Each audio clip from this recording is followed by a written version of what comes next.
This is a logistics, basically, delivery drone.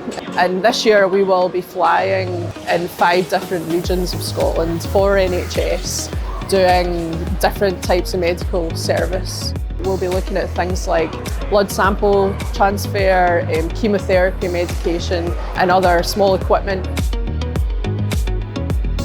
We're at the cusp of the third revolution in aviation, the first being just flight, the second being transatlantic flight. So we're really looking at that sort of step change to new fuel types for aircraft, electric, hydrogen, sustainable aviation fuels, and also brand new airframe types. So we've got drones, but we've also got eVTOL aircraft or urban air taxis. So to be involved in that is a very exciting time as well.